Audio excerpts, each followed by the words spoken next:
Hello नमस्ते and good morning viewers, the classmate Guru channel पे आप सभी का स्वागत है। द हिंदू के नए सेशन के साथ 16 मार्च है आज। और आज का जो हमारी न्यूज़ है वो काम के बहुत कम है, लेकिन आज हम बहुत इंपॉर्टेंट सेशन रखने वाले हैं। इस लिहाज से आपके एग्जाम को ध्यान में रखते हुए, जैसे फेमस ऑर्गेनाइजेशंस है, मैपिंग वगैरह है, तो आज का जो हमारा पूरा क्लास रहेगा इस पर हम ज़्यादा फोकस करेंगे। न्यूज़ क्योंकि इलेक्शन का टाइम है इसलिए बहुत ज़्यादा पॉलिटिकल न्यूज़ है। और वैसे भी आज सैटरडे है, कुछ खास एडिटोरियल्स भी नहीं है। कल संडे है तो कल एडिटोरियल आता नहीं है द हिंदू में, लेकिन जो भी न्यूज़ है वो थोड़ा बहुत हम देख लेंगे अवेयरनेस के लिए। साथ के साथ में आज बहुत इंपॉर्टेंट सेशन हम जो मैपिंग का और साथ के साथ में इंपॉर्टेंट ऑर्गेनाइजेशंस का करेंगे। तो यहाँ से आपको वनडे एग्जाम्स के लिए भी बहुत सारे फैक्चुअल डाटा मिलेगा, तो आप अच्छे से इसको आज पूरे सेशन को फॉलो करिए। पॉलिटिकल पूरा माहौल अभी चल रहा है, तो वही सारी न्यूज़ है। एससी के लिए जो एसबीआई वाला मैटर है, इलेक्टोरल बॉन्ड वाला मैटर है, वही सारी चीज़ें। तो पहले कुछ मिनट तो मैं क्या करूँगी, आपको हाइलाइट्स बताऊंगी, और पहले कुछ मिनट मैं एजुकेटर से रिपोर्टर बन जाऊंगी। मतलब ये है कि जो भी न्यूज़ वगैरह है मैंने इसको पहले से डिटेल में चर्चा की हुई है, तो आज मैं उसको रिपीटेशन नहीं करूंगी और मैं सिर्फ बताते चलूंगी कि आज के न्यूज़पेपर में क्या हाईलाइट्स थे, ठीक है। और जो हमने जो भी चीज़ें उस टॉपिक से रिलेटेड है प्रीवियस क्लासेस में करी हुई हैं, तो आज सेम चीज़ें वापस से रिपीट करना कोई मतलब बनता नहीं है। हमारे लिए मेन फोकस ये वाला रहने वाला है, एक तो मैपिंग का सेशन रहेगा और दूसरा इंपॉर्टेंट ऑर्गेनाइजेशंस रहेंगी। तो stay connected with us, last तक बने रहिएगा। लास्ट में आपको ये दो चीज़ें बहुत ही यूजफुल पीटी के पर्सपेक्टिव से चीज़ें मिलेंगी। तो चलिए शुरू करते हैं। सबसे पहले देख लेते हैं क्या हाईलाइट्स हैं।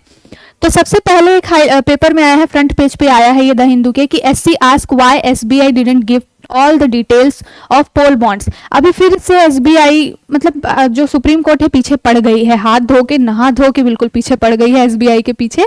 अभी इनके ऊपर फिर से फटकार लगाते हुए सुप्रीम कोर्ट ने बोला है ये कुछ चीजें कि इन्होंने पूरा डाटा नहीं दिया है। तो हम देखेंगे ये मैटर क्या है।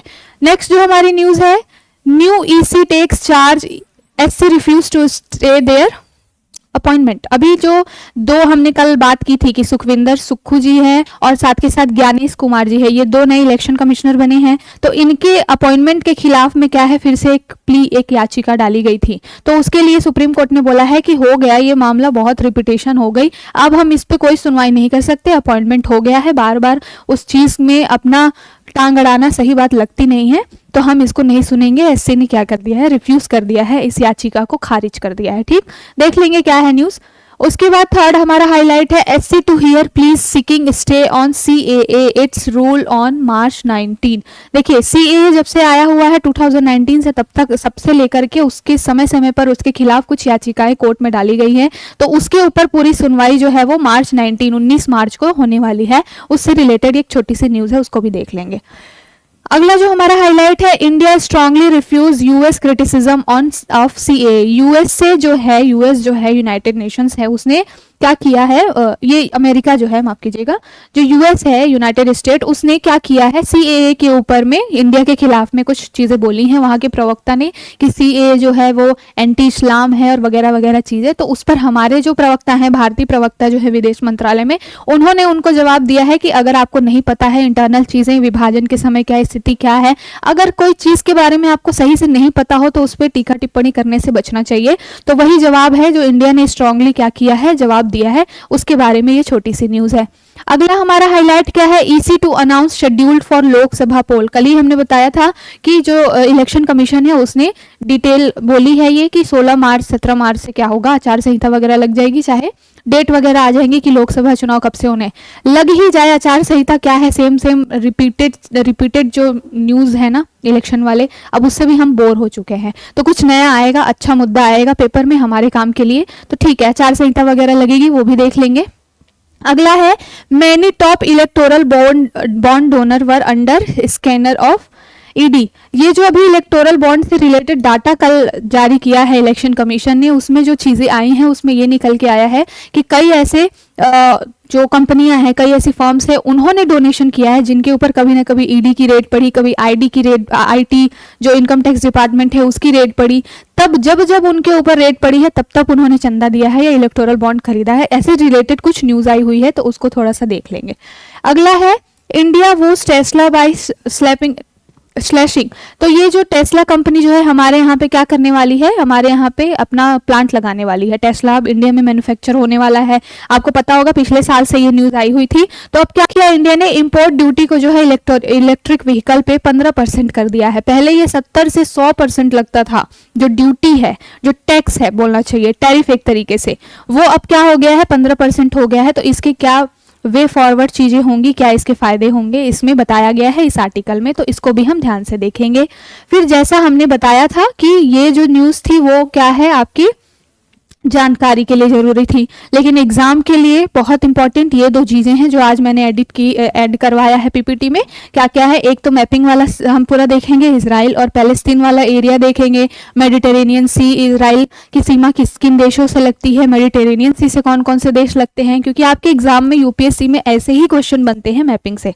और उसके बाद हम देखेंगे इंपॉर्टेंट ऑर्गेनाइजेशंस में जो WTO हो गया, IMF हुआ, वर्ल्ड बैंक हुआ, यूनाइटेड नेशन जो एनवायरमेंट प्रोग्राम है, यूनेप है, तो ये कुछ 4-5 ऑर्गेनाइजेशन है, बहुत सारे ऑर्गेनाइजेशन है। जैसे कल संडे है तो कल भी एडिटोरियल और आर्टिकल्स कम रहेंगे, तो वहां पर भी हम कुछ ऑर्गेनाइजेशन कल कर लेंगे, 4-5 ऑर्गेनाइजेशन हम आज कर लेंगे। तो क्या होगा, पीटी आपका पास में आ रहा है तो आपको एक रिवीजन भी होता चलेगा साथ के साथ। मैं इसमें इंपॉर्टेंट चीजें जो एग्जाम में पूछी जाती हैं उसको ध्यान में रख के आपको ये सारा रिवीजन करवाऊंगी। तो सबसे पहले चलते हैं अपने न्यूज़ की तरफ। उसके पहले ये 72% सब्सक्राइबर्स जो नॉन सब्सक्राइबर्स हैं प्लीज़ सब्सक्राइब करिए और हमारे साथ बने रहिए। हम इतना हर दिन मेहनत कर रहे हैं आपके लिए कुछ अच्छा प्रोवाइड कराने के लिए, तो आप भी हमारा साथ दीजिए। चलिए शुरू करते हैं। सबसे पहले क्या है आज की ताज़ा खबर। ताज़ा खबर यह है कि SC ask why SBI didn't give all the details of poll bond. देखिए अभी अभी जो है SBI ने डांट सुन के अपना काम किया था, इलेक्शन कमीशन को क्या किया था, 2 लिफाफे में बंद करके डाटा दिया था। एक में क्या था कि किसने इलेक्टोरल बॉन्ड खरीदा है और एक में था कि किस पार्टी को मिला है। 2 लिफाफे ये दिए गए थे, ठीक है। ये पूरा जो है जो ईसी है उसने अपने पोर्टल पे डाला ये पूरा सारा डाटा। पोर्टल पे डालने के बाद में क्या हुआ, सुप्रीम कोर्ट ने फिर इसको देखा, बोला अरे हमने जो बोला था उसको अभी भी SBI ने फॉलो नहीं किया, पूरा डाटा तो दिया ही नहीं है। क्यों? क्योंकि एक जो पूरी लिफाफा था उसमें ये था कि किस व्यक्ति ने खरीदे हैं इलेक्टोरल बॉन्ड, दूसरा लिफाफा ये था कि किस पार्टी को चंदा मिला। जो मेन बात था, जिस उद्देश्य से ये इलेक्टोरल बॉन्ड को सार्वजनिक करने की बात की गई थी, वो उद्देश्य ये था कि किस पार्टी ने किस पार्टी को किस व्यक्ति ने चंदा दिया और कितना चंदा दिया, ये जानना मेन उद्देश्य था, ताकि लोगों में एक ट्रांसपेरेंसी है, लोगों को पता चले भाई कि क्या चल क्या रहा है, इंटरनल मामला है ना। उससे क्या पता चलेगा कि अगर किसी पार्टी को किसी उद्योगपति ने पैसा दिया है तो बाद में फिर उसको टेंडर वगैरह मिला है कि नहीं, ये सारी चीजें पता चलेंगी, तभी तो जनता सही व्यक्ति को वोट दे पाएगी। तो उद्देश्य ये था जो है इलेक्टोरल बॉन्ड को सार्वजनिक करने का। लेकिन क्या किया SBI ने, यहाँ पर खेल गई अपना स्मार्टनेस दिखाते हुए। SBI ने क्या किया, केवल व्यक्तियों का डाटा दे दिया, इन्होंने खरीदा है, और केवल पार्टियों का डाटा दे दिया कि इन पार्टी को इतना मिला है। जो इलेक्टोरल बॉन्ड के ऊपर एक स्पेशल कोड होता है, ठीक है। इलेक्टोरल बॉन्ड जब जारी किया जाता है, खरीदा जाता है, तो इसके ऊपर एक कोड होता है। सपोज मान लीजिए कि उस कोड पे लिखा हो ABCD ऐसा करके कुछ एक कोड लिखा होता है, ठीक है। जब कोई व्यक्ति कोड ये खरीदता है, इस कोड का कोई इलेक्टोरल बॉन्ड खरीदता है, और जब वो किसी भी अन्य SBI की ब्रांच में जब इस इलेक्टोरल बॉन्ड को क्या करता है, सबमिट करता है, और दूसरी पार्टियां उसको भुनाती है, तो कोड सेम होने पर ही पता चल पाता है कि हाँ इस व्यक्ति ने क्या किया है, उस पार्टी को चंदा दिया है। तो ये पूरी जो डिटेलिंग कैसे पता चलती है, जब इलेक्टोरल कोड, इलेक्टोरल बॉन्ड के ऊपर जो ये कोड दिया होता है, इससे मैच किया जाता है कि हाँ ये वाला कोड, इस कोड से इलेक्टोरल बॉन्ड इस व्यक्ति ने, A व्यक्ति ने खरीदा और B पार्टी को दिया, ये दोनों जो इलेक्टोरल बॉन्ड है सेम है, इनका कोड सेम है, मतलब इस व्यक्ति ने इस पार्टी को चंदा दिया है, ठीक है। तो ये पूरा जानने का उद्देश्य था इलेक्टोरल बॉन्ड को जारी करने का। लेकिन SBI ने वो कोड ही नहीं बताया, सिर्फ नाम दे दिया कि इस व्यक्ति ने खरीदा, इस डेट को खरीदा, इतना पैसे का बॉन्ड खरीदा, और फिर ये दूसरे लिफाफे में दे दिया पार्टी का नाम कि इस पार्टी को मिला और इतना मिला। कोड है ही नहीं कहीं पर। तो फिर से सुप्रीम कोर्ट ने लगाई है फटकार, बोला है कि जब हमने आपको बोला था आप डाटा मैच मत कराइए बस, लेकिन आप डाटा दे दीजिए पूरा, तो आपने कोड क्यों नहीं दिया। तो ये पूरा मुद्दा है। इसके ऊपर फिर से एसबीआई को क्या है, अब टाइम लिमिट दी जाएगी कि जल्दी से जल्दी उसको दीजिए, ताकि 18-19 तारीख तक फिर से इलेक्शन कमीशन उसको क्या करेगी, फिर से अपने पोर्टल पे डालेगी। तो ये पूरा मुद्दा है। सुप्रीम कोर्ट बिल्कुल हाथ धो के पड़ गई है इस इलेक्शन में, तो छोड़ने वाली नहीं है वो किसी भी पार्टी को, चाहे ये किसी भी तरीके से बचने की कोशिश करे, इनको बताना ही पड़ेगा कि अंदर की बात क्या थी, इनको बताना ही पड़ेगा कि ये इलेक्टोरल बॉन्ड किससे इन्होंने लिए, कितने पैसे लिए। तो ये पूरा मुद्दा था। अब हम चलते हैं हमारी अगली न्यूज की तरफ। अगला न्यूज ये है कि न्यू इलेक्शन जो कमिश्नर्स हैं उन्होंने अपना चार्ज ले लिया है। ठीक है, 2 कमिश्नर्स कौन थे, एक तो थे ये सुखविंदर सिंह संधू जी और दूसरे हैं ज्ञानेश कुमार जी। तो इन दोनों ने क्या है, चार्ज ले लिया है इलेक्शन कमिश्नर यानी कि चुनाव आयुक्त के रूप में। ठीक है, चार्ज जब इन्होंने लिया तो फिर से एडीआर जो है, एसोसिएशन ऑफ डेमोक्रेटिक रिफॉर्म्स जो है, मैंने इसको कई बार बताया हुआ है कि जब भी लोकतंत्र की बात आती है, पारदर्शिता की बात आती है, तो ये क्या करते हैं, याचिका लेकर के कोर्ट पहुंच जाते हैं। तो उन्होंने बोला कि ये जो अपॉइंटमेंट है इतना तेजी से किया गया है, 1 दिन के अंदर अंदर ये अपॉइंटमेंट कर लिया गया। जो इसमें लीडर ऑफ ऑपोजिशन थे अधीर रंजन चौधरी जी थे, लोकसभा से जो वो लीडर ऑफ ऑपोजिशन है, वो विपक्ष के नेता हैं, उन्होंने बोला कि मैंने इन दोनों के नाम को रिकमेंड ही नहीं किया था, मैंने इन दोनों के नाम पे आपत्ति जताई थी, पर मेरी सुनी नहीं गई। सुनी क्यों नहीं गई, क्योंकि कमेटी में कितने लोग थे, ये बार बार बता चुकी हूं मैं कि कमेटी में होते हैं कितने, 3 लोग। उन 3 में से तो एक तो पीएम ही हो गए, दूसरे लीडर ऑफ अपोजिशन हो गए, और तीसरे कौन है, पीएम के द्वारा ही चुने गए एक कैबिनेट मंत्री। तो जब ये 2 लोग ही आपस में मिल जाएंगे, एक ही पार्टी के लोग, तो क्या करेंगे, ये अपनी ही सुनेंगे ना, क्यों पड़ोसी की सुनेंगे। जब एक परिवार के 2 लोग हैं तो अपनी ही सुनेंगे। तो इन्होंने क्या किया, इनको जिनको बैठाना था उन्होंने बैठा दिया। ये जो ज्ञानेश कुमार जी हैं और ये जो सुखविंदर सिंह संधू जी हैं, ये दोनों क्या हैं, अभी इनमें से एक जो है उनका कार्यकाल तुरंत ही खत्म हुआ था 1 आध महीने पहले, दूसरे जो व्यक्ति हैं वो लोकपाल जो हैं वर्तमान में, उनके ये सचिव रह चुके थे। तो ये पूरा मुद्दा आया कि ऐसे लोगों को ही क्यों आप प्रशासनिक सेवा में ऐसे ऊंचे पदों पर बैठा रहे हो जो ऑलरेडी पहले से किसी पद पे है। क्या आपके पास लोगों की कमी हो गई है, क्या आपके पास प्रशासनिक अधिकारियों की कमी है, या कुछ ऐसा फेवर देने वाली चीज चल रही है। तो इसको लेकर के पूरा मामला गया था, एडीआर ने इसके खिलाफ याचिका डाली थी, लेकिन सुप्रीम कोर्ट ने रिफ्यूज कर दिया सुनने से। बोला कि भाई रोज रोज इतने सारे काम है हमारे पास में, और ये इलेक्शन कमिश्नर जो पहले ही हमने चर्चा की हुई है, आर्टिकल 329 क्या कहता है कि कोई भी चुनाव आयोग से रिलेटेड मैटर में सुप्रीम कोर्ट हस्तक्षेप बार बार नहीं करेगा। ठीक है, बार बार क्या करेगा नहीं, जब तक कि वो बहुत मुद्दा हाईलाइटेड ना हो जाए, संवैधानिक ढांचे से रिलेटेड कोई मुद्दा ना आ जाए। ठीक है, तो अभी सुप्रीम कोर्ट ने इसको रिफ्यूज कर दिया, बोला कि ठीक है, उनकी नियुक्तियां भी ठीक है, अब उनको काम करने दो भाई, इलेक्शन का टाइम है, इतना सारा ऑलरेडी प्रेशर है, क्यों फालतू में उनको भी परेशान कर रहे हो और हमें भी परेशान कर रहे हो। तो सुप्रीम कोर्ट ने इसको रिफ्यूज कर दिया है। चलिए अगला जो है, अगली जो न्यूज है वो है कि SC to hear plea seeking stay on CAA। अब ये मुद्दा बहुत ज्यादा हाईलाइट है, क्यों, क्योंकि ये जो है पूरे देश की आंतरिक व्यवस्था को इफेक्ट कर सकता है। जो CAA है, सिटीजनशिप अमेंडमेंट एक्ट 2019 का है, जो अभी रूल बन के 2024 का रूल बन करके लागू हुआ है। तो ये पूरा मुद्दा ऐसा है कि अगर इस पर ध्यान नहीं दिया गया तो जगह जगह इंटरनल सिक्योरिटी से रिलेटेड चीजें क्या हो सकती हैं, क्षति हो सकती है ना। जगह जगह पे अगर धरना प्रदर्शन, आगजनी वाली चीजें आ गई तो बहुत ही क्या है, नुकसान होगा हमारे देश को। इसलिए क्या है, सुप्रीम कोर्ट ने बोला है कि भाई इसको सुनना तो पड़ता ही है। 2019 से लेकर के अब तक इसके खिलाफ में बहुत सारी याचिकाएं डाली गई हैं, तो सुप्रीम कोर्ट उनको ही सुनने वाला है। डेट क्या रखी गई है, डेट रखी गई है 19 मार्च को, यानी कि 19 मार्च को CAA के ऊपर सुनवाई करेगी सुप्रीम कोर्ट। और अगर उनको कुछ चीजें इलीगल लगेंगी, भेदभाव वाली चीज लगेगी, जैसे कि उसमें मेंशन है कि 6 समुदाय हैं, उसमें मुस्लिम नहीं है, सिर्फ 3 ही कंट्रीज के लोग हैं, शरणार्थी हैं, तो ये सारी चीजें अगर सुप्रीम कोर्ट को चीजें खराब लगेंगी तो वो क्या करेगा, CAA के ऊपर क्या लगा देगा, स्टे लगा देगा, है ना। तो इसलिए ये जो न्यूज आई हुई है, जब 19 मार्च को ये पूरा सुनवाई होगी तो फिर इससे रिलेटेड चीजें आएंगी, फिर हम वहां पर इसको डिस्कस कर लेंगे। अब अगला जो है हमारा न्यूज ये है कि India strongly reverse US criticism on CAA।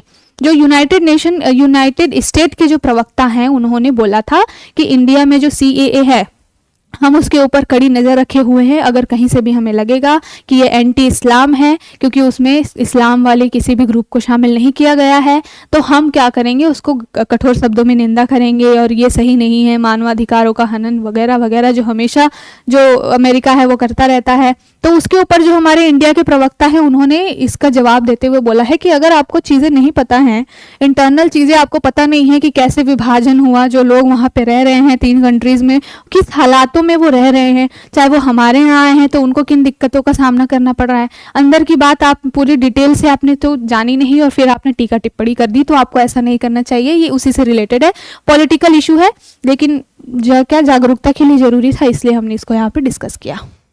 अगला है EC to announce schedule for Lok Sabha poll. ये भी जान लीजिए भाई, मतदान जिसको जिसको देना है, जो वयस्क हैं, तो अपने मतों का प्रयोग तो आपको करना ही चाहिए। तो जो आज है वो इलेक्शन कमीशन ने बोल दिया है कि लोकसभा जो चुनाव होने वाले हैं उनके लिए डेट वगैरह और सारी चीज़ें अब बहुत जल्दी आ जाएंगे, आचार संहिता वगैरह पर भी काम चीज हो जाएगा, ये सब चीज़ें हैं। ठीक है, अगला जो है many top electoral bond donors were under scanner of ED और आईटी। देखिए मैंने शुरू में ही बोला था कि जो ये पूरा मामला क्या है कि जो भी इलेक्टोरल बॉन्ड्स जिस भी पार्टी ने खरीदे हैं, वो ये ऐसे लोग हैं, जिस भी व्यक्ति ने खरीदे हैं, जिस भी कंपनी ने खरीदे हैं, उन पर कभी ना कभी ईडी की रेड पड़ी है या कभी आईटी डिपार्टमेंट की रेड पड़ी है। जब जब रेड पड़ी है तब तब जाके, जैसे कि हमने कल बताया था कि एक गैम्बलिंग कंपनी जो है ना, 22 फर्म्स थी ना, टोटल 22 फर्म्स ने क्या किया है, 100 करोड़ से ऊपर का चंदा दिया है। कल हमने ये डिस्कस किया था, उसमें गैम्बलिंग कंपनी है। ठीक है, गैम्बलिंग यानी कि वही जुआ सट्टेबाजी से रिलेटेड। इस कंपनी के ऊपर इसके पास इतना पैसा है, जब जब इसके ऊपर ईडी की रेड पड़ी है, लगभग 3-4 बार इन 5 सालों में इस पर रेड पड़ी है, और जब जब रेड पड़ी है इस कंपनी ने करोड़ों का इलेक्टोरल बॉन्ड खरीदा है।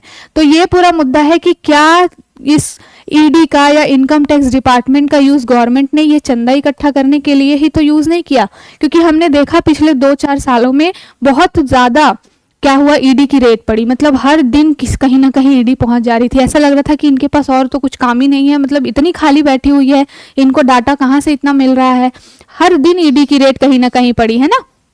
तो अब ये पूरा मुद्दा इसको कनेक्ट करके देखा जा रहा है कि जब जब ईडी की या आईटी डिपार्टमेंट की रेड पड़ी तब तब उन व्यक्तियों ने क्या किया है, इलेक्टोरल बॉन्ड खरीदे हैं। मतलब कहीं ना कहीं ये देखकर लगता है कि गवर्नमेंट ने ये ईडी या फिर आईटी डिपार्टमेंट जैसी संस्थाओं का जो प्रयोग है वो इलेक्टोरल बॉन्ड के थ्रू चंदा इकट्ठा करने के लिए किया है। तो देखिए, जब अभी आज सुप्रीम कोर्ट ने बोला है एसबीआई को और भी डिटेलिंग में अपना डाटा जारी करने के लिए, जब वो डाटा रिलीज होगा फिर और पूरा बवाल होना है। तो ये पूरा मैटर अभी चलता रहेगा। एक नागरिक की तरह आपको पता होना चाहिए कि ये सारी चीजें चल रही हैं। चलिए, ये हमारी अगली न्यूज है। इंडिया वुड्स टेस्ला बाय क्या है, slashing import duty on EV. Electric vehicle के ऊपर अभी 15% की ड्यूटी लगने वाली है, जो पहले कितनी लग रही थी, 70 से 100% लग रही थी। अब वो ड्यूटी को घटा करके कर दिया गया है 15%। तो कहाँ 70 से 100% और अब आ गया 15% पे। आज पूरी कायनात चाहती नहीं है कि आपको क्लास डिलीवर हो, इसलिए बार बार टेक्निकल इश्यूज आ रहे हैं, इसलिए क्लास भी आज की डिले हो रही है। लेकिन हमने भी ठान लिया है कि क्लास तो आपको प्रोवाइड करवा के रहेंगे, चाहे कुछ भी हो जाए। ठीक है, तो चलिए आते हैं अपने, क्या है पूरा मुद्दा कि टेस्ला जो कंपनी है वो इंडिया में क्या करने वाली है, अपना प्लांट लगाने वाली है। अब टेस्ला की मैन्युफैक्चरिंग इंडिया में होगी। अगले 3 सालों में क्या होगा, इसका बेनिफिट ये होने वाला है कि अगले 3 सालों में 25% जो डोमेस्टिक इलेक्ट्रिक व्हीकल हैं उसका पूरा योगदान करने वाली है ये सारी चीजें। ठीक है, तो ये जो ड्यूटी है वो 15% कम कर, मतलब 15% कर दी गई है घटा करके। इसका बेनिफिट क्या होने वाला है, इसको आप अपने जीएस पेपर 3 इकोनॉमी वाले सेक्शन में इसको ऐड कर सकते हैं, इसको कोट कर सकते हैं कि इस तरीके के जब कोई भी एक्शंस होते हैं, अगर किसी विदेशी कंपनी को अब इंडिया में मैन्युफैक्चरिंग करने के लिए ड्यूटी को इतना घटा दिया गया, इसका सीधा सीधा उद्देश्य यही है कि हमारे यहाँ जो चीजें ज्यादा से ज्यादा लोग इन्वेस्ट करें, हमारे यहाँ आकर के ज्यादा से ज्यादा मैन्युफैक्चरिंग करें। सो दैट क्या होगा, हमारे यहाँ ही चीजें बनेंगी तो क्या होगा, इम्पोर्ट ड्यूटी वगैरह से हम बच जाएंगे, और हमारे यहाँ चीजें बनेंगी तो यहाँ पर इंडिया में जो है वो लोकल जो यहाँ के लोग हैं उनको रोजगार भी प्रोवाइड होगा। तो बहुत सारे फैक्टर्स काम करते हैं, सिर्फ किसी कंपनी को फायदा देना उद्देश्य नहीं होता है इन सब तरह की चीजों का। इसके साथ साथ ये भी देखा जाता है कि हमारे देश में रोजगार भी सृजन होगा, निवेश भी बहुत बढ़ेगा, और भी टेक्नोलॉजिकल चीजें हमारे इंडिया में शेयरिंग होगी, क्योंकि टेस्ला जाहिर सी बात है अपनी टेक्नोलॉजी को क्या करेगी, इंडिया के साथ शेयर करेगी, और फिर जब यहाँ इंडिया में मैन्युफैक्चरिंग कर देगी तो बहुत सारे लॉजिस्टिक्स वगैरह पे खर्च होगा, तो इकोनॉमी को एक अच्छा पुश मिलेगा। तो ये जो सारी चीजें होती हैं उनका उद्देश्य यही होता है कि हमारी इकोनॉमी को कैसे और अच्छा एक पुश दिया जाए, एक अच्छा बढ़ावा दिया जाए। इसमें क्या बोला गया है कि जो इलेक्ट्रिक व्हीकल्स है ना, उसमें क्या होने वाला है, लगभग 500 मिलियन डॉलर्स तक का इन्वेस्टमेंट होने वाला है, और जो कि जो घरेलू वैल्यूज है इलेक्ट्रिक व्हीकल की, उसको 25% तक क्या कर देगा, बढ़ा के 25% तक में बढ़ा देगा, पहुंचा देगा। ठीक है, तो ये सारा पूरा मैटर है। ये जो भी न्यूज है उससे हमारे लिए काम की चीज ये थी कि इस तरीके की चीजों को आप अपने आंसर राइटिंग में जब कोट कर देते हो कि अगर इंफ्रास्ट्रक्चर के मामले में या इकोनॉमी के मामले में क्या डेवलपमेंट कर रही है सरकार, तो इस तरीके के आप अपने एग्जांपल्स दे सकते हो। जैसे कि ये आप डाल सकते हो कि टेस्ला जैसी बड़ी कंपनियों को इंडिया में आकर के ड्यूटीज में उनको जो कस्टम ड्यूटीज वगैरह होती है, इंपोर्ट ड्यूटीज होती है, उसमें कुछ छूट दे करके, टैक्स वगैरह में रियायत दे करके हम अपने यहाँ पे क्या कर रहे हैं, घरेलू उद्योगों को अपने यहाँ पे और साथ के साथ रोजगार को ज्यादा से ज्यादा प्रमोट करने की कोशिश कर रहे हैं। ठीक है, तो ये पूरा मैटर है। चलिए अब अगला, जैसे हमने बताया था हमारे हाइलाइट्स में कि अब क्या है, ये तो सारी आज की न्यूज हुई, जो भी ओवरव्यू था जानना जरूरी था आपके लिए, उतनी सारी चीजें मैंने आपको बता दी कि आपको पता रहे क्या चल रहा है इंडिया में। अब जो है हमारा मेन कार्यक्रम यहाँ से शुरू हो रहा है, ये क्या है, जो फेमस ऑर्गेनाइजेशंस है जिससे हमेशा यूपीएससी में आपके क्वेश्चन बनते हैं, उसको हम क्या करेंगे, आज थोड़ा सा रिवाइज कर लेंगे कि कब वो फॉर्मेशन हुआ, उसका हेडक्वार्टर क्या है और वो किस तरीके की रिपोर्ट्स निकालता है।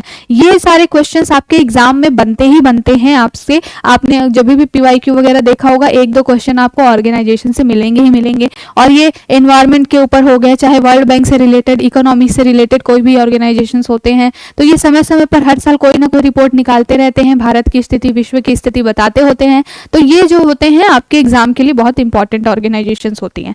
आज जो आर्टिकल्स कम थे, इस वजह से हमने इसको रखा है, साथ के साथ एक मैपिंग रखा है। कल संडे है, कल भी आर्टिकल नहीं होगा, एडिटोरियल भी नहीं होता है, तो कल भी हम क्या करेंगे, कुछ और दो चार जो ऑर्गेनाइजेशंस होंगी उनको कल हम फिर से एक बार रिवाइज कर लेंगे। तो आज हम कुछ 4-5 ऑर्गेनाइजेशंस ले रहे हैं, कल फिर हम ऑर्गेनाइजेशंस के ऊपर करेंगे। इस तरीके से जिस दिन न्यूज कम आएगी, एडिटोरियल कम आएगी, उस दिन हम अपना तरफ से वैल्यू एडिशन करने के लिए, क्योंकि आपका एग्जाम बहुत पास में है पीटी के लिए, और जो भी इंपॉर्टेंट चीजें हैं वो मैं अपने पीपीटी में ऐड करती रहूंगी आपको। तो हर दिन कुछ ना कुछ अच्छा मिलना चाहिए अगर आप यहाँ पर इतना टाइम दे रहे हैं तो। ठीक है, तो चलिए शुरू करते हैं। सबसे पहले ऑर्गेनाइजेशन देखते हैं हम यूनेप के बारे में। यूनेप क्या है, इसका फुल फॉर्म क्या है, यूनाइटेड नेशन एनवायरमेंट प्रोग्राम। ठीक है, पर्यावरण से संबंधित ये एक ऑर्गेनाइजेशन है जो क्या करता है, ये बताता है कि भारत में या चाहे विश्व में क्या अभी स्थिति है, टेम्परेचर को लेकर के, ग्लोबल वार्मिंग को लेकर के क्या स्थिति है और कैसे इसमें सुधार करना चाहिए। तो क्या बोलता है, एक पेरिस समझौता है, उसके तहत इसको पूरा क्या किया गया, इसकी स्थापना की गई थी। और जो पेरिस समझौता आया था, ये COP25 से रिलेटेड, COP15 से रिलेटेड था, जिसमें ये COP21 से रिलेटेड था, जिसमें ये सारी चीजें बोली गई थी कि जो टेम्परेचर है उसको 1.5 तक लाके रखना चाहिए, यानी कि 1.5 डिग्री सेंटीग्रेड तक टेम्परेचर को लाना हमारे लिए एक सही क्या होगी, रणनीति होगी। अगर इससे टेम्परेचर और बढ़ता है तो मानव जीवन जो है वो संकट में आ जाएगा।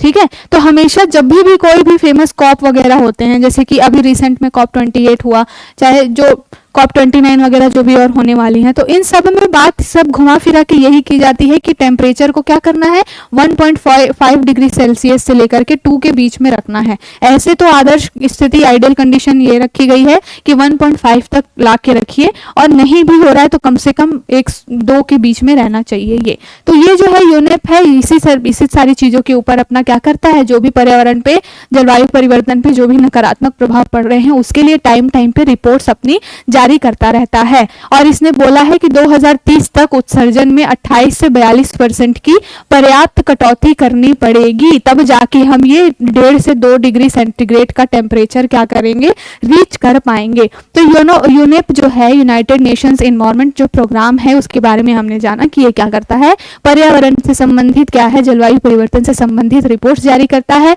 और इसने क्या रिकमेंड किया है कि 2030 तक क्या करना है, 28 से 42% जो है उत्सर्जन को, ये एक एमिशन गैप इंडेक्स निकालता है, रिपोर्ट निकालता है। तो उसमें बोला है कि जो भी ये CO2 का उत्सर्जन है ना, इसको 2030 तक क्या करना है, 28 से 42% तक की उसमें कटौती करनी पड़ेगी, तब जाके हम इस टेम्परेचर को रीच कर पाएंगे। तो आपसे कई बार स्टेटमेंट में ये क्वेश्चन बन सकता है कि यूनेप क्या है और वो किस तरीके के काम करता है, साथ के साथ उसने क्या रिकमेंड किया है। इस तरीके के आपसे क्या हुए स्टेटमेंट में क्वेश्चन बनेंगे, तो ध्यान रखिएगा।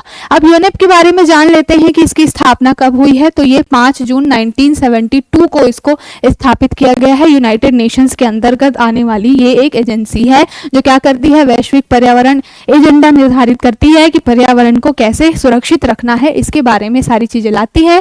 तो ये क्या, स्थापना 5 जून 1972। अब ऑर्गेनाइजेशन से आपके क्वेश्चन और क्या बनते हैं, हेडक्वार्टर की, उनके हेडक्वार्टर कहाँ पर है, तो इनका हेडक्वार्टर कहाँ पे है, नैरोबी, केन्या। केन्या के नैरोबी में क्या है, हेडक्वार्टर है, इसका ध्यान रखिएगा। जैसे मैंने स्टार्टिंग में बताया कि उत्सर्जन वाली जो उत्सर्जन गैप रिपोर्ट लेकर आती है यूनेप, तो वैसे ही और भी कई सारे रिपोर्ट्स लेकर आती है। कई बार आपसे रिपोर्ट दे के नाम पूछा जाता है कि यह रिपोर्ट कौन सी ऑर्गेनाइजेशंस जो है जारी करती है, तो आपको पता होना चाहिए। सबसे पहले जो यूनेप है वो उत्सर्जन अंतर यानी कि यही है एमिशन गैप रिपोर्ट जो है उसको लागू करती है, रिलीज करती है। तो ईजी एमिशन गैप रिपोर्ट कौन जारी करता है, यूनेप, ठीक है। उसके बाद में अनुकूलन अंतर रिपोर्ट, ठीक है, ये भी यूनेप जारी करती है। इसके बाद वैश्विक पर्यावरण आउटलुक, ये वैश्विक ग्लोबल एनवायरनमेंट आउटलुक, ये भी जो है कौन जारी करता है, ये भी यूनेप ही जारी करता है। और ये सब कुछ फेमस रिपोर्ट्स हैं जो टाइम टाइम पे आते रहते हैं। और दूसरा मुद्दा ये कि जलवायु परिवर्तन से रिलेटेड है। जलवायु परिवर्तन आज के डेट में हॉट टॉपिक है कंसर्न का, ठीक है। बहुत ज़्यादा बड़ा कंसर्न हमारा यही है कि सस्टेनेबल डेवलपमेंट तो हम करें, साथ के साथ में जीवन को कैसे बचाया जाए उसके ऊपर ध्यान देने के लिए सारी चीजें चलती हैं। तो यूनेप की रिपोर्ट्स कौन कौन सी हुई, पहली तो हुई उत्सर्जन अंतर रिपोर्ट यानी कि एमिशन गैप रिपोर्ट, साथ के साथ हुई अनुकूलन अंतर रिपोर्ट। उसके बाद आया आपका वैश्विक पर्यावरण आउटलुक। उसके बाद एक फ्रंटियर्स और स्वस्थ ग्रहों में निवेश के लिए भी एक रिपोर्ट जो है वो यूनेप जारी करती है। ऊपर के जो 3 है ये ज्यादा पूछे जाते हैं कई बार आपको क्वेश्चन में स्टेटमेंट दे करके, ठीक है। तो ध्यान रखिएगा यूनेप के बारे में ये पूरी जानकारी है। अब हम चलते हैं, एक और भी बहुत इंपॉर्टेंट ऑर्गेनाइजेशन है आईएमएफ। ये हमेशा कई बार आपने सुना होगा न्यूज में कि ये लोन बांटते रहते हैं, पैसा बांटते रहते हैं। अभी श्रीलंका में जो क्राइसिस आया था पिछले साल ही, तो आईएमएफ ने बहुत बड़े लेवल पे श्रीलंका को भी क्या किया था, लोन दिया था, या क्या कहना चाहिए एक तरीके से डेट दिया था। तो वो आईएमएफ जो है हमेशा साल भर न्यूज में रहता है और कभी ना कभी किसी न किसी देश को जिसको जरूरत है उसको चंदा देता रहता है। तो आईएमएफ के बारे में जानते हैं कि आईएमएफ क्या है, अंतरराष्ट्रीय संगठन है ये, ठीक है, जो क्या काम करता है, वैश्विक आर्थिक विकास और वित्तीय स्थिरता को बढ़ाने का काम करता है। देखिए, तो आर्थिक विकास साथ के साथ वित्तीय स्थिरता यानी कि जो फाइनेंशियल स्टेबिलिटी लाने का काम करता है। श्रीलंका में क्या हुआ, वित्तीय स्थिरता का ही तो सारा मामला था कि राष्ट्रपति के घर पे जाके आम जनता वहां पर बेड पे उनके सो रही है, डाइनिंग टेबल पे खा रही है, मतलब बहुत क्या हुआ था वहां पर, क्राइसिस आया था, फाइनेंशियल क्राइसिस आया हुआ था। तो उसी के लिए क्या करती है, वित्तीय स्थिरता लाने के लिए आईएमएफ लोन वगैरह देती रहती है, ठीक है। साथ के साथ उद्देश्य इनका क्या होता है कि जो भी विश्व में गरीबी है उसको कम किया जाए। इसकी स्थापना कब हुई है, तो 1945 में एक ब्रेटन वुड सम्मेलन हुआ था। ये बहुत आपसे इंपॉर्टेंट है और ये क्वेश्चन पूछा जाता है। ब्रेटन वुड सम्मेलन के तहत किस संस्था की स्थापना हुई है, तो ब्रेटन वुड सम्मेलन के तहत 1945 में आईएमएफ की स्थापना हुई है। इसके साथ एक और ऑर्गेनाइजेशन है जिसकी स्थापना हुई है, अभी हम उसको आगे देखेंगे। तो 1945 में आईएमएफ की स्थापना ब्रेटन वुड सम्मेलन से हुई है। इसका लक्ष्य वही सारी चीजें हैं। प्राथमिक लक्ष्य क्या है, आर्थिक विकास करना, वित्तीय स्थिरता को बढ़ावा देना, ये सारी चीजें। जो भी गंभीर मुद्रा संकट से जूझ रहे हैं जो भी देश, उनको ये ऋण देता है। अब इनकी रिपोर्ट्स देख लेते हैं।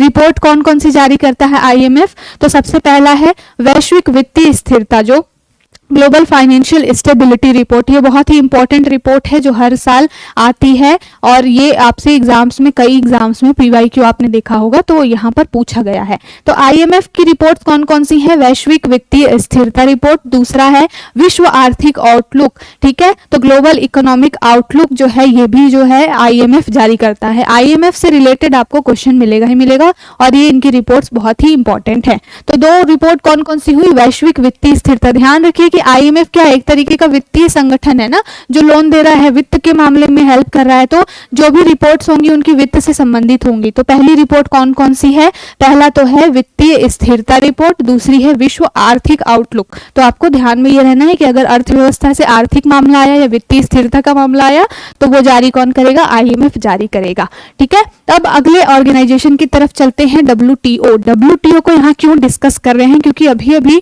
कल परसों की न्यूज में ये ट्रिप्स से रिलेटेड एक मामला आया था। डब्ल्यूटीओ की 13वीं कुछ बैठक हुई थी अजरबैजान वगैरह में, तो वहां पर ये अबू धाबी में हुई थी। तो ये जो बैठक हुई थी उसमें ये मामला चला कि देखिए कई देश ऐसे हैं जो गरीब देश हैं, उनको कोविड-19 के टाइम पे वैक्सीनेशन के लिए ये बोला गया था कि जिन अमीर देशों ने वैक्सीनेशन बनाया है वो फॉर्मूला उनको फ्री ऑफ कॉस्ट गरीब देशों को शेयर कर देना चाहिए, ताकि गरीब देश क्या करे, अपने यहाँ पे जो है वैक्सीन, कोविड वैक्सीन को बनाए और अपने यहाँ पे लोगों को सस्ते दामों पे उन चीजों को प्रोवाइड करा पाए। ठीक है, एक विश्व लेवल पे टैरिफ वाली चीज होती है ना, एक इंटेलेक्चुअल प्रॉपर्टी का कॉन्सेप्ट होता है कि अगर किसी देश ने, किसी व्यक्ति ने, मान लीजिए मैंने अगर कोई नया फॉर्मूला इजाद किया है, मैंने कोई ऐसी चीज बनाई है जो देश के लिए या पूरे विश्व के लिए काम की है बहुत ज्यादा, तो मैं उसको लिए क्या करती हूँ, मैं अपना पेटेंट ले लेती हूँ कि मैंने ये चीज बनाई है, ये मेरा इन्वेंशन है, तो मुझे इसका राइट मिलना चाहिए और विदाउट माई परमिशन कोई भी उसको यूज नहीं कर पाएगा, है ना। पेटेंट वाली एक चीज होती है। तो ये जो ट्रिप्स होता है वो यही काम करता है, इंटेलेक्चुअल प्रॉपर्टी राइट्स का मामला होता है इसमें, है ना, trade related intellectual property right. So ये जो इंटेलेक्चुअल प्रॉपर्टी पर आधारित चीजें होती हैं, बौद्धिक संपदा पर आधारित जो भी पेटेंट वगैरह वाली चीजें होती हैं, तो ये ट्रिप्स देखता है। तो डब्ल्यूटीओ की बैठक में इस ट्रिप्स पर बोला गया था, इसको बोला गया था कि ये किया जाए कि जो भी पेटेंट, जो फॉर्मूले हैं कोविड वैक्सीन से रिलेटेड, उसको क्या है, गरीब देशों को दे देना चाहिए, सो दैट गरीब देश अपने यहाँ पे क्या करे, वैक्सीनेशन बनाए। लेकिन मामला कुछ काम आया नहीं, किसी भी देश ने, विकासशील देश को किसी भी विकसित देश ने ये देने से मना कर दिया। तो इसलिए हम डब्ल्यूटीओ को यहाँ डिस्कस कर रहे हैं कि हो सकता है आपसे, अगर कोविड वैक्सीन इतनी बड़ी महामारी थी उससे रिलेटेड कोई न्यूज आई है और डब्ल्यूटीओ में स्ट्रिप्स को लेकर के बहुत सारी चीजें हुई है, तो डब्ल्यूटीओ आपसे पूछ ले। ठीक है, तो जो मैंने स्टार्टिंग में बताया कि आईएमएफ की स्थापना किससे हुई है, ब्रेटन वुड सम्मेलन से हुई है 1945 में। उसी ब्रेटन वुड सम्मेलन के तहत डब्ल्यूटीओ की भी स्थापना हुई है। तो मैंने जब उसको बताया तभी मैंने बताया कि ब्रेटन वुड सम्मेलन से दो ऑर्गेनाइजेशंस बनी है, कौन कौन सी, एक तो बनी है आपकी आईएमएफ और दूसरी बनी है कौन सी, डब्ल्यूटीओ, यानी कि वर्ल्ड ट्रेड ऑर्गेनाइजेशन। तो ध्यान रखिएगा। साथ के साथ में ये ये कब बनी थी, द्वितीय विश्व युद्ध में जब बहुत सारी हानि हुई थी, बहुत सारी क्षति हुई थी सैनिकों की, वित्त वगैरह की, तब जाकर के उस समय में ऐसा कुछ कॉन्सेप्ट लाने का दिमाग में आया था। ठीक है, तो ये जो ब्रेटन वुड सम्मेलन है ये 1945 में स्थापित हुआ है। आईएमएफ के साथ साथ डब्ल्यूटीओ की स्थापना हुई। इसके साथ साथ इसी में क्या हुई, विश्व बैंक की भी स्थापना की बात की गई थी। ठीक है, तो ध्यान में रखिएगा, आपसे पूछ लिया जाए कि ब्रेटन वुड सम्मेलन के तहत किन दो ऑर्गेनाइजेशंस की स्थापना हुई है, तो ध्यान में रखिएगा आईएमएफ और डब्ल्यूटीओ, साथ के साथ में विश्व बैंक की भी स्थापना हुई है। ये रहा पूरा मुद्दा। अब देख लेते हैं कि कब इसकी स्थापना हुई। तो 1947 में जिनेवा में 23 देशों के द्वारा एक हस्ताक्षर किया गया था। उसमें सबसे पहले जब डब्ल्यूटीओ बनी थी तो उसका प्रारंभिक नाम डब्ल्यूटीओ नहीं था, वर्ल्ड ट्रेड ऑर्गेनाइजेशन नहीं था, तब उसका नाम था GATT, गेट बोला जाता था इसको। और इसमें 1995 में क्या किया गया, इसका नाम बदल करके WTO किया गया। तो अगर आपसे ये पूछ लिया जाए कि WTO का नाम में परिवर्तन कब किया गया, तो 1995 में किया गया। उससे पहले किस नाम से जाना जाता था, GATT के नाम से जाना जाता था 1948 में। तो ये भी एक इंपॉर्टेंट चीज है जो आपसे पूछ सकता है, प्रश्न बन सकता है।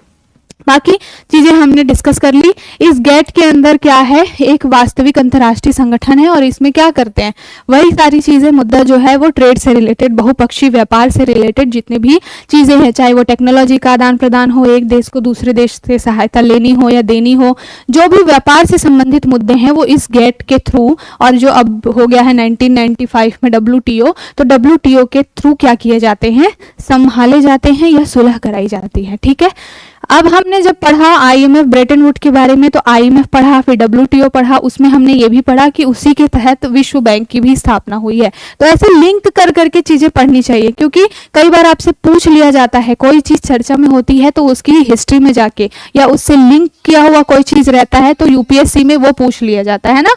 तो आपसे विश्व बैंक के बारे में भी पूछा जा सकता है। विश्व बैंक भी क्या करता है, एक तरीके से लोन वगैरह देने का काम करता है। ठीक है, तो 1944 में आईएमएफ के साथ international bank reconstruction and development, जो IBRD है, उसने मिलकर के क्या किया था, विश्व बैंक की स्थापना की थी। ठीक है, तो आईएमएफ के साथ में आईएमएफ प्लस किसने IBRD का फुल फॉर्म क्या है, जो है international bank for reconstruction and development, इसने मिल करके क्या किया था, था, विश्व बैंक की स्थापना की थी। कब की थी? 1944 में की थी, ठीक है। और ये भी संयुक्त राष्ट्र की एक विशेष एजेंसी है और इसकी सदस्य कितने लोग हैं? तो 189 इसमें सदस्य देश हैं और भारत भी इसका एक सदस्य है।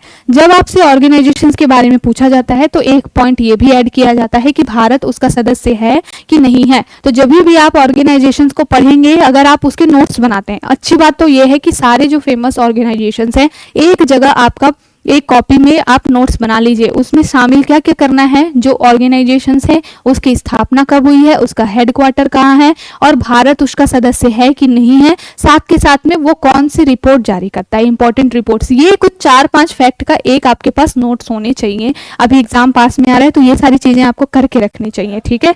अब देख लेते हैं इसकी रिपोर्ट्स कौन कौन सी जारी की जाती है। तो वर्ल्ड बैंक की जो रिपोर्ट्स है कौन कौन सी है? कमोडिटी मार्केट आउटलुक, दूसरी है डूइंग बिजनेस, ये ईज ऑफ डूइंग बिजनेस है, ये वर्ल्ड बैंक ही निकालता था, अब इसने अपना काम बंद कर दिया है, अब ये रिपोर्ट नहीं आती है। तो ईज ऑफ डूइंग बिजनेस, इसमें क्या होता था, बहुत सारे जो इनके आंकड़े आते थे उसके ऊपर बहुत सारा कॉन्फ्लिक्ट हो जाता था जब भी आता था। इंडिया की रैंक तो इसमें बहुत गिराई जाती थी और इंडिया हमेशा हर साल दर साल अच्छा प्रोग्रेस कर रही है doing business, ease of doing business, मतलब बिजनेस को ईज करने के लिए, उसका चाहे वो डॉक्यूमेंटेशन के मामले में हो चाहे और अन्य भी कहीं पे लगाना है उद्योग, ये सारी चीजों के लिए रियायतें बढ़ती जा रही है इंडिया में, अगर आप नियमों की बात करेंगे तो। और उसके बावजूद भी ईज ऑफ डूइंग बिजनेस में क्या है, इंडिया की रैंक खराब आती थी। इसी तरीके से और भी बहुत सारे देशों के क्या थे, कॉन्फ्लिक्ट्स थे कि ये रिपोर्ट सही से जारी करते नहीं है, तो इसको बंद कर दिया गया। तो जो वर्ल्ड बैंक है कौन कौन से रिपोर्ट जारी करती है? Commodity market outlook, doing business, global economic prospectus, global financial development report, याद रखिएगा इसको, बहुत ही इंपॉर्टेंट है ये। ग्लोबल फाइनेंशियल डेवलपमेंट रिपोर्ट कौन जारी करता है? ये भी वर्ल्ड बैंक ही जारी करता है। साथ के साथ इंटरनेशनल डेट स्टैटिस्टिक, उसके बाद आता है पॉलिसी रिसर्च रिपोर्ट, साथ के साथ में पॉवर्टी एंड शेयर्ड प्रॉस्पेरिटी, उसके बाद वर्ल्ड डेवलपमेंट इंडिकेटर्स। तो ये कुछ इंपॉर्टेंट रिपोर्ट्स हैं जो कि कौन जारी करता है? World bank. एक बार याद करने से या एक बार देख लेने से याद नहीं होने वाला है। मैंने जैसे बताया कि एक जगह नोट्स बना लीजिए, क्या क्या इंपॉर्टेंट चीजें हैं एक जगह लिख लीजिए 4-5 पेज में, और उसके बाद उसको बार बार मल्टीपल रिवीजन देना पड़ेगा, तब जाके ये क्या होगा, दिमाग में चीजें बैठेंगी।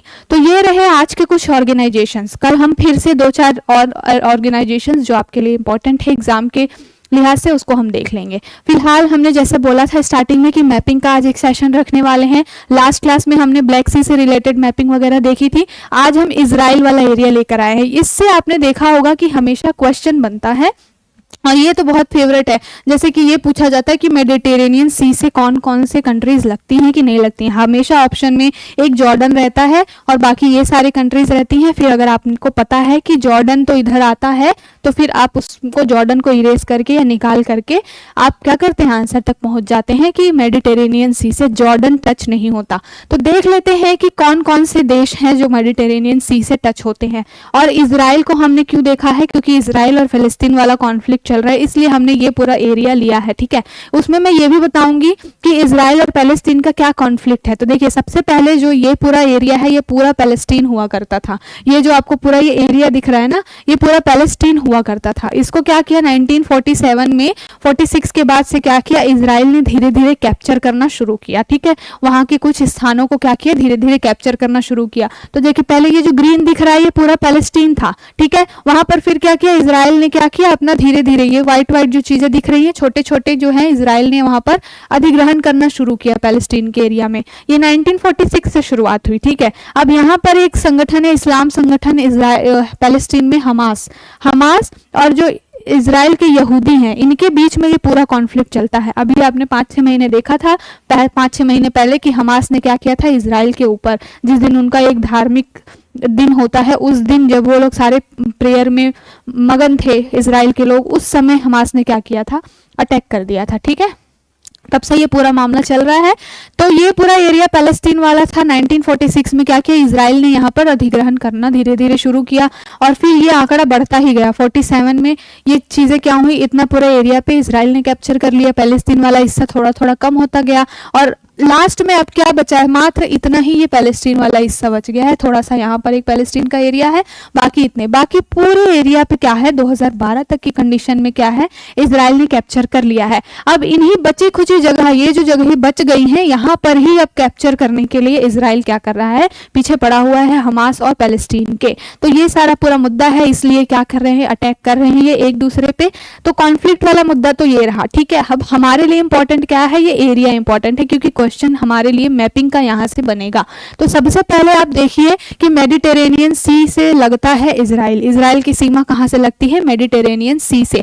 अब मेडिटेरेनियन सी में जो पैलेस्टीन वाला एरिया कौन कौन सा है, तो ये रहा गाजा, जो गाजा पट्टी अब बार बार न्यूज में सुनते रहते हैं। तो ये जो गाजा है, ये आपका, मैं यहाँ पे लिख देती हूँ, दिख नहीं रहा होगा आपको, ये गाजा वाला एरिया है, ठीक है, ये पैलेस्टीन का एरिया है।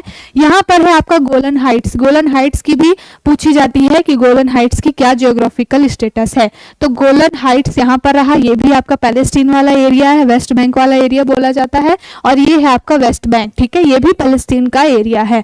बाकी ये पूरा एरिया जो है वो किसका है, इजराइल का है, ठीक है। तो अगर आपसे प्रश्न पूछा जाए फिलहाल में कि क्या फिलिस्तीन का जो गाजा पट्टी वाला एरिया है या गोलन हाइट्स है और वेस्ट बैंक है मेडिटेरेनियन सी से लगता है, तो आपका आंसर क्या होना चाहिए कि सिर्फ गाजा पट्टी जो है फिलिस्तीन का वो मेडिटेरेनियन सी से लगता है। बाकी वेस्ट बैंक क्या है, लैंडलॉक है, लैंडलॉक है तीन तरफ से, इधर में डेड सी है, तो वेस्ट बैंक जो है वो डेड सी से लगता है, लेकिन मेडिटेरेनियन सी से नहीं लगता है वेस्ट बैंक। साथ के साथ गोलन हाइट्स कहां पर है, तो ये सीरिया और लेबनान के पास में इजराइल वाला हिस्सा है। देखिए ये वाला जो थोड़ा सा एरिया है वो लेबनान का है, इधर पूरा आपका सीरिया आ गया, तो यहाँ पर गोलन हाइट्स है। आप जो है मैप जब देखते हैं तो जो भी स्थान आप देखते हैं उसको आप अपने माइंड में जो क्या करना चाहिए, उसको फिट करने की कोशिश करनी चाहिए। आपके माइंड में एक पिक्चर बनना चाहिए कि हाँ आपने ये चीज देखी, तब जाके वो चीजें आपको याद रहती हैं। और आपको मैपिंग क्या है, एक दिन में कोई नहीं सिखा सकता, ना आप सीख सकते हैं उसको, डेली डेली आपको देखना पड़ता है। डेली 5-10 मिनट आपको मैप का एक सेक्शन, एक एरिया देखना चाहिए। जब आप इसको 1-8 महीने तक प्रैक्टिस कर लेते हैं तो फिर आप क्या होता है, हर जगह से आप वाकिफ होते हैं। एग्जाम में जब क्वेश्चन बनता है तो 1-2 चीजें एलिमिनेट करके आप सही आंसर तक पहुंच जाते हैं, ठीक है। तो हमने क्या देखा पहले कि मेडिटेरेनियन सी से फिलिस्तीन का गाजा लगता है, और यहाँ पर वेस्ट बैंक है, ऊपर में आपका कौन सा है, गोलन हाइट्स है। मैंने एक डेड सी बताया, तो यहाँ पर डेड सी है जो कि वेस्ट बैंक के साथ सीमा लगती है। अब हम ओवरऑल मेडिटेरेनियन सी से कौन कौन से देश, कौन कौन सी कंट्रीज लगती है ये देख लेते हैं, ठीक है। तो सबसे पहले देखिए मेडिटेरेनियन सी से कौन लग रहा है, यहाँ पर लेबनान की सीमा लग रही है, ठीक है। उसके बाद यहाँ पर लग रहा है पूरा इजराइल की सीमा लग रही है, ठीक। उसके बाद में यहाँ पर इजिप्ट है, ठीक है, मिस्र जो है जिसको बोला जाता है अफ्रीकन कॉन्टिनेंट का जो कंट्री है वो है। तो यहाँ पर नीचे आपको इजिप्ट दिख रहा है, साथ के साथ इधर इजराइल है, यहाँ पर आपका लीबिया है। तो ये सारे जो देश हैं उसकी सीमा किससे लगती है, मेडिटेरेनियन सी से। अब जॉर्डन के बारे में हमेशा पूछा जाता है जब आपको दिया जाता है मैपिंग में, तो ये रहता है ऑप्शन में कि जॉर्डन भी मेडिटेरेनियन सी से लगता है क्या, तो नहीं, जॉर्डन जो है वो मेडिटेरेनियन सी से नहीं लगता। देखिए कहाँ लग रहा है, इसके बीच में क्या आ गया, इजराइल आ गया, तो जॉर्डन तो इधर आ गया ना, तो मेडिटेरेनियन सी से जॉर्डन नहीं लगता है। बाकी लेबनान, सीरिया, लेबनान और इजराइल और इजिप्ट, ये सब चीजें लगती हैं मेडिटेरेनियन सी से, भूमध्य जो सागर है उससे, ठीक है। तो आई होप आपको ये समझ में आया होगा। अब यहाँ पर है कि अन्य कौन कौन सी कंट्रीज हैं जो मेडिटेरेनियन सी से लगती हैं, ये बहुत इंपॉर्टेंट है, बहुत ही फेमस क्वेश्चन है यूपीएससी वगैरह में, ये एरिया भी बहुत ही इंपॉर्टेंट है। व्यापार की दृष्टि से मेडिटेरेनियन सी का बहुत महत्व है। लास्ट क्लास में मैंने जब ब्लैक सी वाला एरिया बताया था तो मैंने बताया था कि रशिया को अगर मेडिटेरेनियन सी का एक्सेस लेना होता है तो वो ब्लैक सी के थ्रू होके जाता है। और मेडिटेरेनियन सी का एक्सेस क्यों लेना है, क्योंकि विश्व व्यापार के रास्ते खोलता है ये मेडिटेरेनियन सी वाला एरिया, ठीक है। तो मेडिटेरेनियन सी से कौन कौन से देश लगते हैं, तो देखिए आप नॉर्थ की साइड में देखेंगे तो ये जो यूरोप की जो कंट्रीज हैं कौन कौन सी, यहाँ पर हुआ आपका इटली, ये हुआ आपका फ्रांस, ये हुआ स्पेन, ठीक है। तो ये यूरोप के देश हैं जो मेडिटेरेनियन सी से लग रहे हैं। उसके बाद अब जब आप पूर्व के साइड में देखेंगे, नॉर्थ ईस्ट की साइड में देखेंगे तो आपको कौन मिलेगा, टर्की। टर्की जो है वो यूनिक मतलब डुअल कॉन्टिनेंट वाला एरिया है ना, इसका जो है आधा क्षेत्र एशिया में भी है, आधा क्षेत्र यूरोप में भी है। तो टर्की जो है किससे किससे सीमा साझा करता है, वो भी मेडिटेरेनियन सी से सीमा साझा करता है, और ऊपर में ब्लैक सी से भी टर्की टच होता है, ठीक है। तो आप ध्यान रखिए मेडिटेरेनियन सी का जो नॉर्थ वाला हिस्सा है उस साइड में, वहां पर फ्रांस स्पेन और इटली हैं, ये आपके यूरोप के 3 देश हैं। साथ के साथ में इधर से आपको टर्की लग रहा है। यहाँ पे और अन्य भी छोटे छोटे देश हैं, जैसे कि ये हो गया स्लोवेनिया हो गया, क्रोएशिया हो गया, बोस्निया हो गया, मॉन्टेनिग्रो हो गया, ये अल्बानिया और ये ग्रीस। ये सारे के सारे कहीं ना कहीं मेडिटेरेनियन सी से कनेक्ट होते हैं। यहाँ पर एड्रियाटिक सी है और ये आपका आयोनियन सी है। ये सारे के सारे कहाँ पे मिल रहे हैं? मेडिटेरेनियन सी में मिल रहे हैं। ठीक है, तो याद में रखिएगा ये सारी कंट्रीज। उसके बाद में इधर जब आप ईस्ट की साइड में देखेंगे मेडिटेरेनियन सी के, तो यहाँ पर आपको मिलेगा सीरिया। देखिए, फिर यहाँ पर ये है इजराइल, ये है लेबनान। तो जब मैंने अभी मैप कराया तो आपको मैंने बताया कि मेडिटेरेनियन सी से इधर के जो वेस्ट एशिया वाले देश हैं उनसे कौन कौन से देश लग रहे हैं। ये आपका सीरिया हो गया, ये आपका लेबनान हो गया, ये आपका इजराइल हो गया। देखिए नीचे यहाँ पर अफ्रीकन कंट्री है इजिप्ट यानी कि मिस्र, उसके बाद लीबिया, साथ के साथ अल्जीरिया, यहाँ पर है ट्यूनीशिया और ये है मोरक्को। तो आपको क्या करना है, इन सारी चीजों को माइंड में तो बसाना ही बसाना है, साथ के साथ आपको एक जगह कॉपी में भी कहीं पे लिख लेना है कि कौन कौन से देश मेडिटेरेनियन सी से लगते हैं। ठीक है, और बार बार आपको मैप में भी जाके ये चीजें देखनी है। तो एक बार क्विक रिवीजन ले लेते हैं। यूरोप के स्पेन, फ्रांस, इटली, बाकी ये Slovenia, Croatia, Bosnia, Montenegro, Albania और ग्रीस, ये सारे कहाँ हैं? कहीं ना कहीं मेडिटेरेनियन सी से कनेक्ट हो रहे हैं। साथ के साथ इधर को टर्की, सीरिया, लेबनान, इजराइल, नीचे देखेंगे तो इजिप्ट है, लीबिया, अल्जीरिया और मोरक्को, ये अफ्रीकन देश हैं जो कि मेडिटेरेनियन सी से सीमा साझा करते हैं, भूमध्य सागर से सीमा साझा करते हैं। यहाँ पर आपको दिख रहा होगा रेड सी, ये ही रेड सी है जहां से होकर के जो पूरा आपका एशिया का व्यापार करने का रास्ता खुलता है। यूरोप के साथ एशिया का व्यापार यहीं से रेड सी से होकर के जाता है। तो वही सेम मैप है यहाँ पर। ये मेडिटेरेनियन सी, ये हुआ अल्जीरिया, ये हुआ ट्यूनीशिया, और ज़्यादा जूम करके दिखाने के लिए यहाँ पे लगाई गई है। ट्यूनीशिया हो गया, आपका मोरक्को हो गया। ठीक है, यहाँ पर आपको मिलेगा इटली वगैरह मिल जाएगा। ये रहा इटली, ये रहा फ्रांस, ये रहा स्पेन, जो मैंने वहाँ पर चीज़ें बताई। तो आई होप आपको बिल्कुल समझ में आया होगा कि क्या है पूरा, और मैपिंग बहुत अच्छे से समझ में आई होगी। हम इसको लेके आते रहेंगे। जिस दिन भी आर्टिकल कम रहेगा या हमारे लिए इंपॉर्टेंट चीज़ें नहीं रहेंगी न्यूज़पेपर में, वहाँ उस दिन हम ये करेंगे वैल्यू एडिशन के रूप में। हम इंपॉर्टेंट चीज़ें जो आपके एग्जाम के लिए बहुत इंपॉर्टेंट रहने वाली हैं उनको हम यहाँ पर ऐड कर लेंगे। तो आई होप आपको ये सेशन अच्छा लगा होगा। तो ये था आज का पूरा सेशन। आई होप आपको समझ में आया होगा। बहुत ही इंपॉर्टेंट था, जो भी चीज़ें हमने इंपॉर्टेंट ऑर्गेनाइजेशंस ली, मैपिंग वगैरह का एरिया था, तो आपको अच्छा लगा होगा, ऐसी भी उम्मीद करती हूँ। और अगर आपको हमारी पहल अच्छी लग रही है तो हमारे द क्लासमेट गुरु चैनल को ज़्यादा से ज़्यादा लाइक करें, शेयर करें, सब्सक्राइब करें। Thank you.